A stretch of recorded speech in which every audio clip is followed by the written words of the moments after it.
Você viu ainda agora que várias contas foram bloqueadas por conta do Twitter, por conta daquele inquérito que a gente viu das fake news.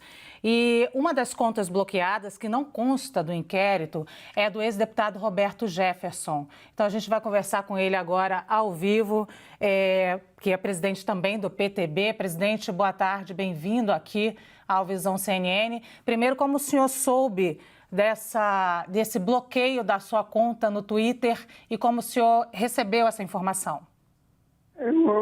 Eu tomei um susto. Eu fui twittar, eu abri o Twitter e estava lá a vedação, dizendo que eu tinha sido suspenso e a conta estava bloqueada.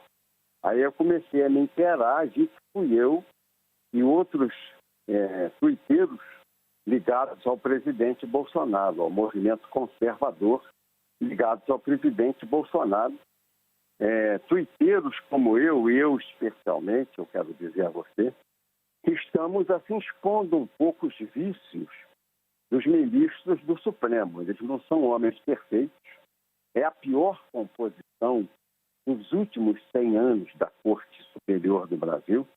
São lobistas, advogados, juízes do trabalho. Juiz do trabalho na magistratura é juiz de segunda categoria, é o baixo clero. O cara da CLT só tem um código para ele, a consolidação das leis do trabalho. Juiz de meia boca, tem 2.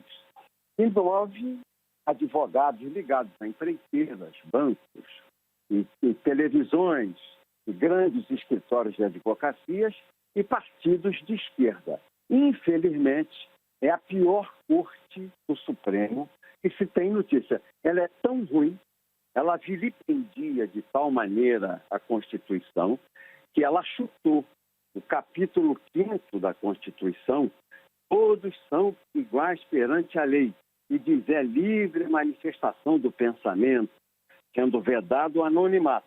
Não há ninguém aqui que não esteja assinando o que diz.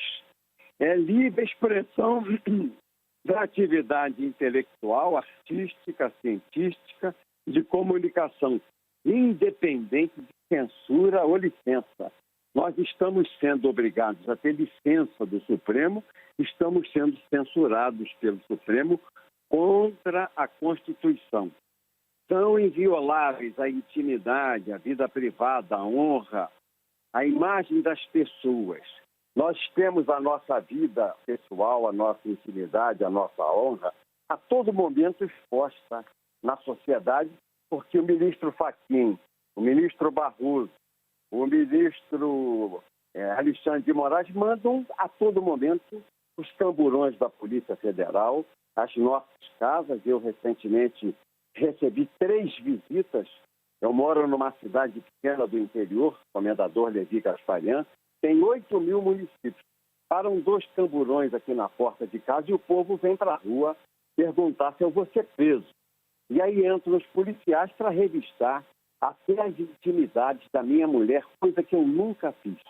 Abri uma gaveta da Ana Lúcia, minha esposa, para ver o que tem dentro, que cor são as roupas íntimas, que marca são. Nunca fiz, mas os policiais federais, a mando do Alexandre de Moraes, a mando do Fachin, fazem isso.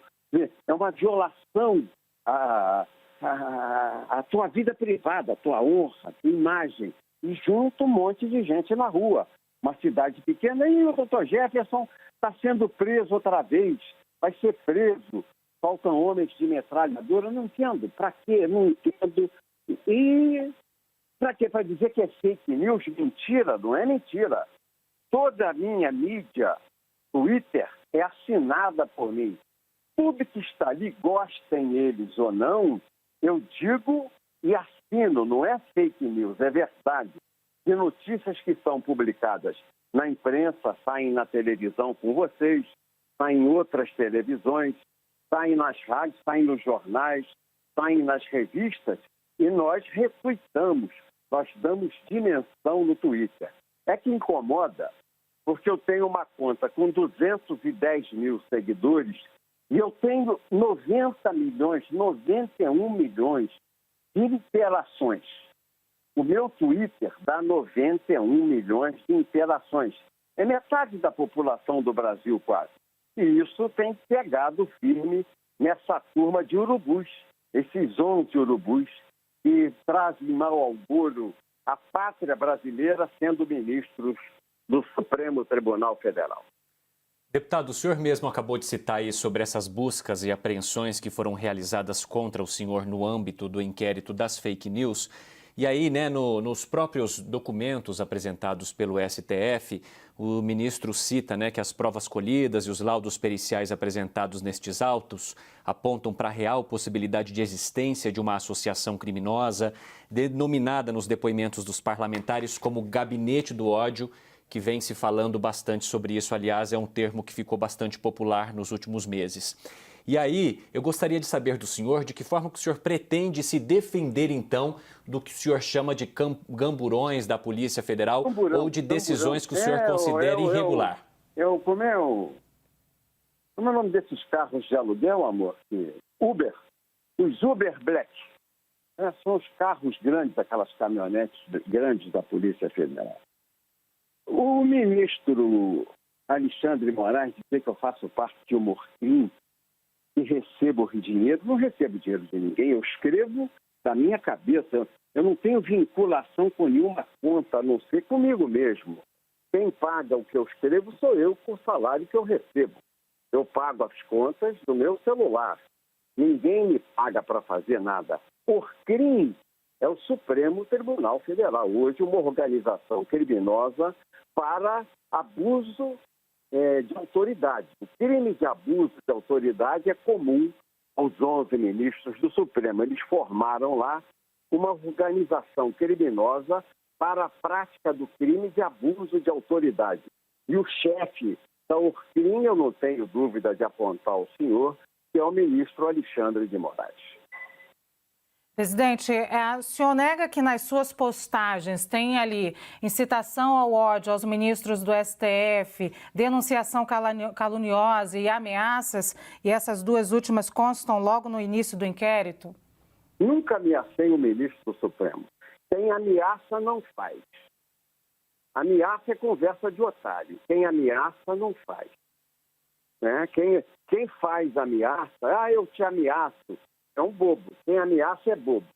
Quem deseja fazer, faz. Não manda recado e não ameaça. Eu não ameaço ninguém. Se precisar fazer, faço. Eu não vou ameaçar, até para que ninguém se previna de atitudes que eu tenha, talvez, que tomar um dia na vida. Sobre incitação ao ódio. Incitação ao ódio, dizer o que esses seres humanos são lobistas. Você veja esse Alexandre de Moraes. Ele tem uma mulher, a dona Vivi de Moraes, que é tida como a maior jurista de Brasília. Ele tem nela longa-manos um exercício administrativo de advocacia. Essa dona Vivi de Moraes, que vocês nunca devem ter escutado nela como jurista, ela é a reencarnação rachada com Rui Barbosa, porque ela vence todas as disputas judiciais no Tribunal Superior Eleitoral, no Supremo Tribunal Federal e no Superior Tribunal de Justiça. Ela é mulher do Alexandre de Moraes, advoga em tribunais superiores e ganha tudo. Mas quem é essa senhora? Deve ser a Rui Barbosa rachada, a Rui Barbosa de saias. Não, é a dona Vivi. Quem é essa dona Vivi? Ninguém sabe, ninguém viu. É embargo auricular, é uma ação terrível de lobby do ministro por um escritório milionário que é da mulher dele, sócia dele, conjugal, na cama e na vida econômica. A mesma coisa é o ministro Luiz Barroso, que agora no jornal venceu uma ação no DPVAT, R$3.650.000. É o escritório dele. Por isso é que o Gilmar Mendes, com raiva, diz: fecha teu escritório, não pode você ficar com o escritório aberto. Então, são exemplos que desqualificam, desmoralizam o Supremo Tribunal Federal. Quem gera ódio ao Supremo são os ministros do Supremo. É o seu Marco Aurélio Melo, que solta todos os piores traficantes do Brasil Basta entrar um habeas corpus, ele solta. É o seu Gilmar, os maiores bandidos estelionatários, é o Zé Dirceu, ele solta. Então ele tem o ódio do povo, basta ver na mídia. Ele não anda na rua, não é só no Brasil, não. É em Portugal que o povo quer bater nele. Quem gera o ódio é a atitude de ódio que eles tomam, achando que vão ficar impunes em relação à sociedade brasileira. O mal gera o mal. Quem planta vento colhe tempestade. E eles estão plantando vento. Esses senhores foram nomeados. Eles não têm concurso público, eles não foram eleitos, eles não respondem à Constituição no que toca ao conhecimento de direito, o notório saber jurídico. Ora essa, o TOEFL, notório saber jurídico, tomou bomba em 2 concursos de juiz. Que notório saber jurídico tem o presidente do Supremo? E ainda tem acusações que o Ministério Público vazou essa semana contra ele, que ele tem o rabo preso no cofre da Odebrecht e tem o rabo preso no cofre da OAS. Um reformou a casa dele por R$500 mil. Do outro, ele recebia mensalão, recebia mesada. Ué, que moral tem esses homens para querer dar lição de moral, cercear, impedir a livre expressão intelectual, não é? A livre manifestação do pensamento de qualquer pessoa. Eles não querem ser criticados, eles querem cometer os maiores deslizes, as maiores afrontas éticas e morais, até criminais, contra a sociedade brasileira, e que é da nossa parte o silêncio cúmplice, não terão. Eu vou agora, já estou aqui acertando a minha conta no Parler, vou para o Parler e vou continuar batendo nesses senhores da medalhinha para a raiz do cabelo, e é o que eles merecem receber. Críticas da medalhinha à raiz do cabelo. Não é crítica com ódio, é a crítica da verdade. E a pior coisa do mundo é a verdade. Ela dói mais que a calúnia. E eu não minto. Eu falo a verdade mesmo que a verdade me prejudique. Eu tenho um hábito comigo de uma lição que eu aprendi com meu pai. Quem mente rouba, e quem rouba mata. Diga a verdade sempre, meu filho, mesmo que ela te prejudique. E eu digo a verdade, mesmo que ela me prejudique. Eu não me escondo atrás da toga para tentar impedir que a minha verdade apareça. Senhor Roberto Jefferson, presidente nacional do PTB, muito obrigado, então, pela sua fala aqui ao vivo por telefone no Visão CNN sobre essa derrubada de contas, né? As contas que foram suspensas no Twitter. Não me agradeça. Obrigada, presidente. Eu agradeço a vocês.